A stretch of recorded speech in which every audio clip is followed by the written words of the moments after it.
Olá, neste vídeo vamos falar sobre furtividade e por que acredito que esse conceito logo estará ultrapassado. A furtividade reúne métodos que evitam a detecção de um equipamento. Seja para ser discreto aos radares, emitir pouco calor detectável por sensores infravermelhos ou ter radiação eletromagnética reduzida. Hoje vamos falar principalmente sobre a furtividade em relação aos radares e das razões pelas quais um número crescente de analistas, incluindo eu mesmo, acredita que demos importância demais a essa característica. E que a vantagem que se obtém de um avião furtivo vai ser cada vez menos relevante com radares que se adaptaram e novas metodologias de detecção que estão se desenvolvendo gradualmente. Enquanto as missões de uma aeronave furtiva podem ser realizadas cada vez mais frequentemente por outros meios. E o pior é que um avião furtivo vai continuar impondo restrições operacionais que vão ser cada vez maiores, apesar do fato de que a furtividade não seja mais necessariamente garantida. E tudo isso por um custo que vai ser exponencial. Então, precisamos falar sobre isso. Primeiro, é importante entender o que significa furtividade, especialmente a chamada furtividade passiva. Ela busca diminuir a superfície de radar de um avião usando duas técnicas principais. Primeiro, vamos projetar a fuselagem com ângulos e arestas que desviam as ondas para outra direção que não a do radar que nos iluminou. E isso é especialmente evidente no F-117, primeiro avião projetado para ser furtivo. Depois, sobre a fuselagem, utilizam-se revestimentos absorventes que às vezes vão custar dezenas de milhares de dólares por cada metro quadrado protegido. Com esses métodos, aviões se aproximam do alvo sem serem detectados para entregar armas. E temos dois primeiros exemplos nessa área. O bombardeiro furtivo F-117 foi desenvolvido desde meados dos anos 70 e revelado no final dos anos 80, assim como o bombardeiro B-2A Spirit, desenvolvido no fim da Guerra Fria, com o primeiro voo em 1989. Então vocês veem, temos dois aviões que são muito peculiares por causa de sua forma, mas o que não vemos são seus custos. O programa do F-117 custou cerca de 15 bilhões de dólares, mais 100 milhões por aeronave construída. O programa B-2 custou 53 bilhões de dólares americanos em 2025 mais, Estados Unidos, dólar americano 737 milhões por avião, valor enorme comparado aos aviões da época. Por exemplo, comprar um F-117 fora do programa custa 3 vezes mais que um caça F-16, avaliado na época em 35 milhões de dólares. Depois, a diferença surge no custo operacional dos aviões, já que o F-16 custava cerca de 7 mil dólares por hora de voo na época. Contra 40 mil dólares americanos do F-117 e até 135 mil dólares americanos por hora de voo do B-2, segundo dados de 2010. O mais louco é que esses aviões custam pelo menos 3 vezes mais para comprar e 15 vezes mais para operar. E bem, na época isso parecia ser algo econômico, porque a furtividade também havia sido identificada e compreendida como um verdadeiro multiplicador de força. Para entender, também é preciso considerar relatos de experiência. Os Estados Unidos já realizaram essa missão, registrada pelo Estados Unidos Naval Institute Proceeding, que explica que apenas um único ataque a um sítio de defesa aérea iraquiano exigia nada menos que 4 F-18, aos quais era preciso adicionar 3 drones-alvo BQM-74 para atrair a defesa aérea iraquiana, o que permitia que 4 F-4G destruíssem os radares com seus mísseis dedicados, enquanto outros 17 F-18 cercavam a cena e tinham que destruir os possíveis lançadores de mísseis antiaéreos, com apoio de 5 EA-18 e 6B Prowler de guerra eletrônica que podem interferir em radares. Tudo isso iluminado por Airborne Warning and Control System e acompanhado por aviões de reabastecimento. Tudo isso para que só 4 A6 e 4 Tornado lançassem as bombas no alvo que deviam destruir. Você está vendo tantos aviões assim? A outra opção era ter 2 ou 3 F-117 que realizavam essas missões furtivamente, sem qualquer necessidade de protegê-los, simplesmente porque eles não podiam ser detectados na época. Todos os estados maiores passaram a considerar a furtividade como uma espécie de invulnerabilidade. Isso economizaria, pois seriam necessários só 3 bombardeiros, não 20 aeronaves no ar. Assim economiza dinheiro mesmo com custos operacionais mais altos. Só que hoje, esse conceito de quase invulnerabilidade, de furtividade, já não está mais garantido. Por isso preciso explicar 2 ou 3 elementos técnicos. Aviões furtivos são mais difíceis de detectar, pois são adaptados para enfrentar radares, que eram praticamente os únicos que existiam na época, em todos os países do Bloco do Leste, principalmente. Ou seja, havia faixas de frequência que eram usadas que chamamos de bandas L, S, C ou X. Só que, quando usamos faixas de frequência chamadas Very High Frequency ou então Ultra High Frequency, nos aproximamos do que chamamos de regime de ressonância. Ou seja, o comprimento de onda da frequência emitida pelo radar tem o mesmo tamanho, tem o mesmo comprimento que o objeto que estamos tentando detectar. Ou seja, o avião, assim a onda retorna e o avião furtivo perde sua furtividade. Por exemplo, os sérvios usaram o radar P-18 em 1999, que opera na faixa Very High Frequency. O radar permitiu identificar a rota do bombardeiro furtivo F-117, já que seguiam quase sempre o mesmo trajeto. Após identificar a rota, eles posicionaram um sistema de defesa aérea convencional no eixo. Isso bastou para detectar o F-117 nos segundos em que abriu os compartimentos para lançar bombas, permitindo seu abatimento na época. E então, mais recentemente. Por isso, os radares Very High Frequency Ghadir do Irã foram alvos prioritários de bombardeios israelenses em junho de 2025, o que permitiu, em particular, que os B-2 americanos viessem conduzir. Os bombardeios exigiam sobrevoar quase na vertical dos alvos para lançar a bomba GBU-57. Porém, essa não é a única tecnologia de detecção atual, pois há outros radares que oferecem o mesmo resultado, chamados radares transorientais. Emitem em faixas de 5 a 30 MHz tão baixas que ricocheteiam nas camadas superiores da atmosfera, para alcançar distâncias de detecção que chegam até 3.000 km. Foi assim que o radar francês Nostradamus foi o primeiro a trazer uma prova de que era possível detectar aviões furtivos nessas faixas de frequência. Aliás, reativamos esse radar recentemente, o que também podemos mencionar. Os radares russos NEBOM, assim como o chinês JWA-27, operam nas mesmas faixas de frequência. É preciso entender que isso é uma detecção estratégica, ou seja, sabemos que há algo voando e que está vindo em nossa direção. Mas não é uma detecção tática que permite atirar. Por isso, vimos o crescimento rápido de radares que integram redes multibanda e acumulam esses desempenhos. E não para por aí, pois há outra tecnologia genial, o radar multiestático. Ou seja, o emissor e o receptor do radar não estão mais no mesmo lugar, já que os aviões furtivos são projetados para refletir as ondas para um lugar diferente de onde está o emissor. Bem, basta espalhar os sensores longe do emissor, de modo que sempre haverá diferentes sensores capazes de detectar o avião. Você pode dizer que, nesse caso, é possível destruir os radares e o emissor, pois eles emitem uma onda que revela sua presença. Isso permite lançar mísseis como o AGM-88KH-31P ou Spire Guerra Eletrônica da MBDA e vão rastrear até a fonte do radar, permitindo destruí-lo. Só que, nesse caso, ainda existe outra solução, que se chama radares passivos. Nesse caso, não há nenhum emissor. Vamos apenas usar uma rede de sensores que vão captar as ondas que retornam do céu. Como o rádio em Very High Frequency, o telefone, etc. Tudo isso. São ondas que se espalham pela atmosfera e, se um avião, mesmo furtivo, passar, elas retornam. Isso permitirá detectá-los mesmo que sejam furtivos. Funcionam tão bem que são ótima opção para detectar drones, até mesmo na cidade, como com o sistema TwinVis da Insault, que publicaram demonstrações para uma cobertura em nível regional e que serão certificadas para a aviação civil e o controle aéreo alemão muito em breve. Então, você entendeu, aviões são otimizados para uma faixa de frequência e totalmente detectáveis em outras.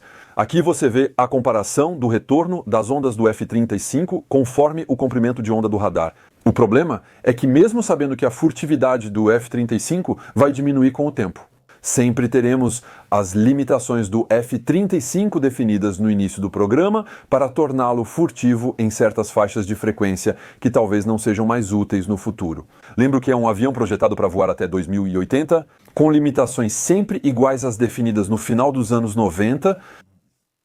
Primeiro, é preciso lembrar que um avião é, afinal, a soma dos compromissos que foram decididos no momento de sua concepção. Eles vão influenciar seu desempenho, operando por décadas. Por exemplo, foi preciso fazer concessões nas formas, já que elas são feitas para desviar as ondas para outros lugares, mas isso foi feito em detrimento do desempenho aerodinâmico da aeronave. Isso é claro no F-117, mas no F-35, por exemplo, o nariz foi reduzido em forma e tamanho. Agora sabemos que ele é pequeno demais para os radares e tecnologias atuais ou futuras. Da mesma forma, o formato das entradas de ar foi projetado para não permitir uma linha de visão direta para os compressores, nos quais as ondas de radar poderiam ricochetear. Mas esse formato diminui o tamanho da entrada de ar e, portanto, a quantidade de ar que será ingerida. Por isso, os pilotos precisam diminuir o uso da eletrônica em certas situações, pois a falta de ar reduz. Possibilidade de resfriar os sistemas como as baterias ou o radar, enquanto o motor não consegue gerar eletricidade suficiente para os sistemas previstos na aeronave, como a guerra eletrônica ofensiva. É ainda mais difícil pensar na integração das futuras armas, especialmente as a laser frequentemente mencionadas. O segundo problema da furtividade é que suas exigências complicam ações simples. Por exemplo, o revestimento não aguenta calor, impedindo voos longos em alta velocidade. Como as bolhas que se formavam no F-35, e essa é uma das razões pelas quais os Estados Unidos não desenvolveram a capacidade de supercruzeiro na aeronave, ao contrário de todos os aparelhos como o Eurofighter e o Rafale. Enquanto a supercruzeiro, ou seja, a capacidade de voar acima de Mach 1 sem usar o pós-combustor, segundo a classificação americana, aviões de quinta geração seguem certos critérios e o F-35 não atende a todos eles, o que ainda assim é incrível. Além disso, a aviação furtiva enfrenta um terceiro problema. É extremamente frágil, exigindo cuidados especiais com o avião, com hangares de ambiente controlado para manter uma pressão atmosférica e umidade precisas. Aqui vocês veem o hangar pressurizado temporário do B-2. Há procedimentos rigorosos de limpeza após cada voo para evitar que restos de insetos ou grãos de areia fiquem na aeronave e danifiquem o revestimento. Um avião que voa sobre o mar fica salgado, acelerando a degradação do revestimento furtivo.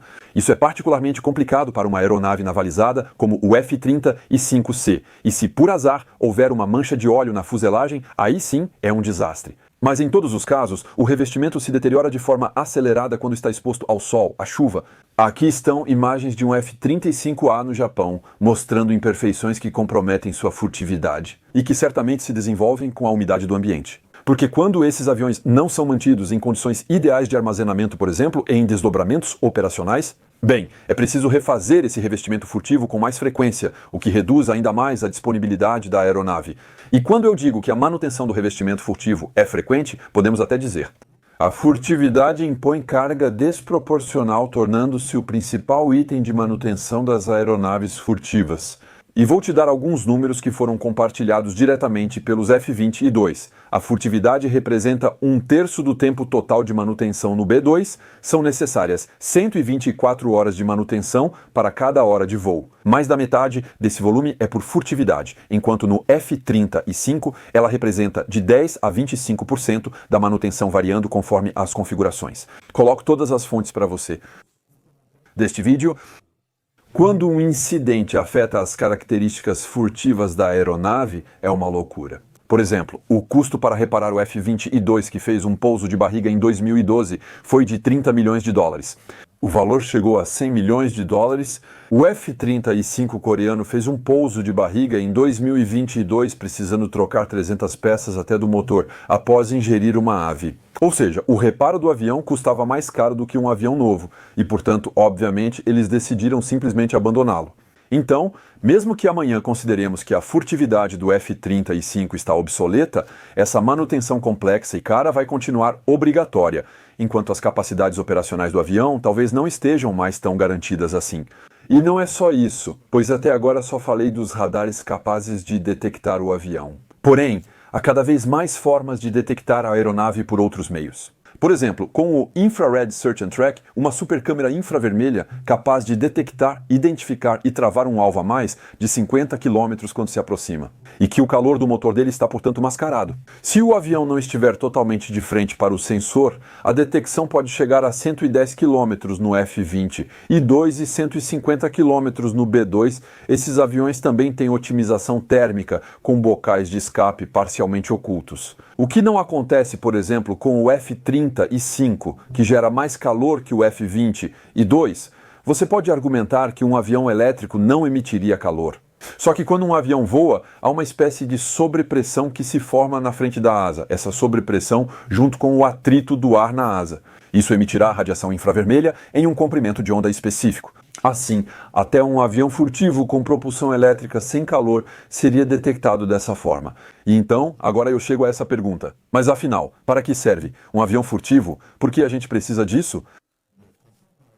Projetado para operar em ambientes contestados, com o objetivo de bombardear um local mesmo com defesa aérea, ou se aproximar dos radares inimigos e destruí-los para liberar o céu para outros aviões. Veja que a Força Aérea dos Estados Unidos da América afirma que o F-35 pode chegar a 40 km do S-400 sem ser detectado, enquanto o F-15 seria visto quase 10 vezes mais longe.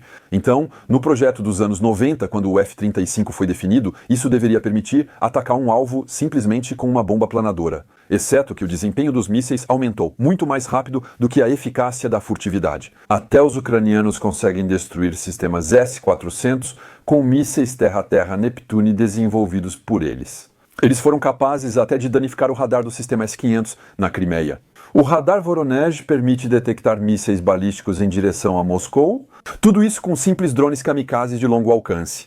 Enquanto isso, mísseis Scalp franceses destruíram sistemas avançados de defesa aérea. Por exemplo, na Líbia, durante a Operação Harmatã da França, a Força Aérea fez vários exercícios onde Rafales e mísseis de cruzeiro destruíram sistemas S-300, como em 2005 na Eslováquia e 2013 na Grécia, sempre com sucesso.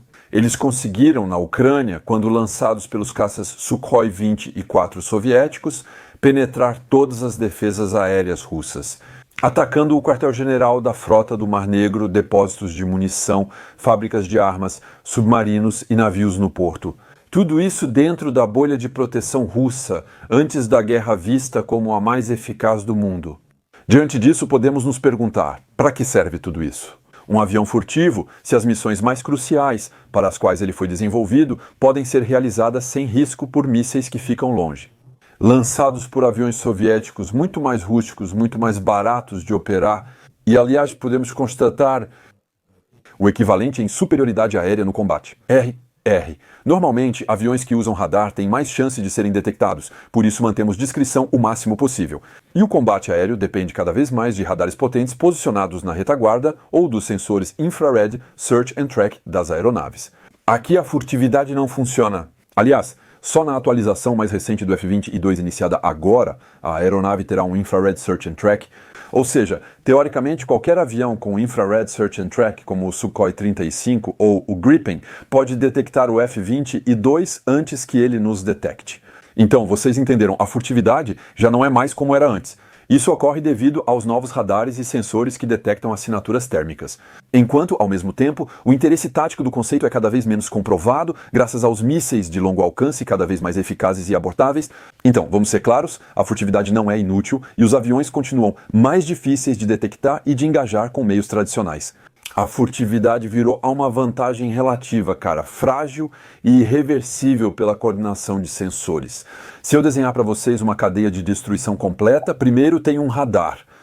Transhorizonte define o eixo de chegada de aviões furtivos a mais de 2.000 km e depois, entre 400 e 500 km, um radar Very High Frequency pode definir as rotas reais, permitindo que sensores infravermelhos rastreiem os alvos. Seja um Infrared Search and Track em avião, navio ou sensores resfriados de ondas longas, infravermelhos, meios que podem ser instalados, por exemplo, em um mastro no solo, mesmo sem implementar tudo. Quando menciono coordenação de sensores, já comentei sobre a fusão de dados, a mais avançada do mundo. Por exemplo, no Rafale, todos os sensores da aeronave serão usados.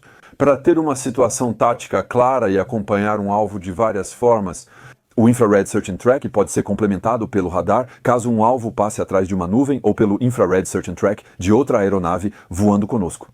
O desenvolvimento do Rafale vai além e inclui os conceitos do radar multiestático que mencionei antes. Ou seja, se um Rafale ou um drone de combate ligar seu radar, todos os outros Rafales vão captar um pouquinho desse eco. E mesmo que seja uma aeronave furtiva que esteja à frente, a soma desses microecos vai ser adicionada para poder reconstruir a trajetória. E aí vocês veem na tela um comunicado da Dassault que sugere essa capacidade futura, mesmo que hoje ela ainda não esteja totalmente pública e revelada.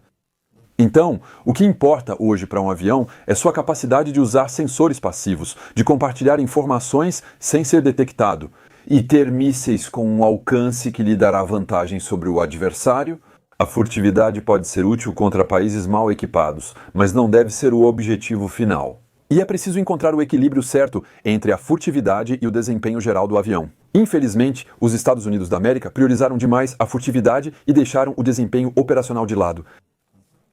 Sem falar no custo excessivo de operação do avião e sua baixa disponibilidade.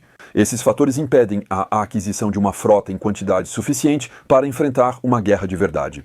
Assim, aviões furtivos só importam para países ricos ou em guerra com frotas de diferentes aeronaves, como ocorre nos Estados Unidos da América. Israel, Coreia do Sul e até Grécia optou por comprar alguns F-35 e uma frota maior de Rafale.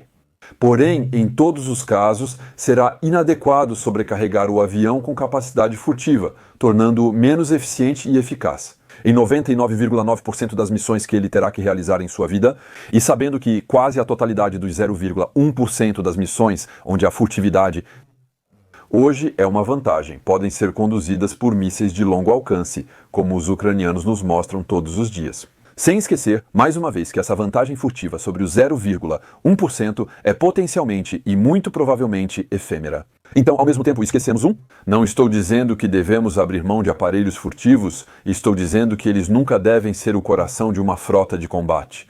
É favorável ver aviões pilotados acompanhados de drones furtivos, capazes de executar esse 1% das missões citadas, como o drone que acompanhará o Rafale em 2035 ou o projeto anunciado pelo Eurofighter recentemente. Por exemplo, na Austrália, com o Royal Wingman desenvolvido pela Boeing. Mas, em todos os casos, é absolutamente necessário desenvolver as tecnologias de sexta geração, incluindo a furtividade, para essas futuras aeronaves. Será necessário apenas combinar essas tecnologias em uma rede de sensores distribuídos em vários drones de baixo custo que voariam em enxame à frente da linha de frente para detectar aeronaves inimigas? Por isso, pessoalmente, estou cada vez menos entusiasmado com aviões tripulados de sexta geração. Como o Next Generation Fighter do sistema de combate aéreo do futuro, espinha dorsal da aviação do futuro, no fim, o essencial são sensores, conectividade e eficiência dos mísseis. Isso pode ser levado por um drone furtivo, mais fácil de substituir que um avião pilotado quando fica obsoleto. E tudo isso poderia ser coordenado por aviões que ficariam na retaguarda e que poderiam ser, por exemplo, Rafale de 2 lugares, ou até mesmo aviões de comando como os Airborne Warning and Control System, ou aviões de reabastecimento como o A-300 e 30 Multi-Role Tanker Transport, ou o A-400M, cada vez mais visto como plataforma de drones, além das capacidades de comando destacadas por um barramento. Então você vê que o debate ainda está claramente muito aberto hoje em dia.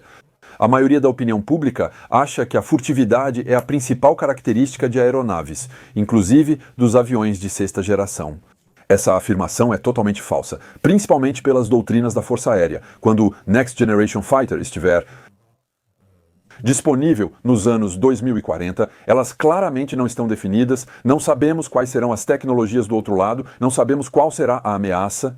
Apostamos só em um avião de sexta geração, fazendo todos os sacrifícios pela furtividade. Acho que isso é uma má ideia e mais pessoas também pensam assim. Então é isso, espero que vocês tenham gostado deste vídeo. Se quiserem saber mais sobre furtividade, este vídeo foi coordenado com o meu amigo Bruno, que iniciou uma série de 4 vídeos sobre o tema. Visitem o canal dele e assistam aos vídeos também.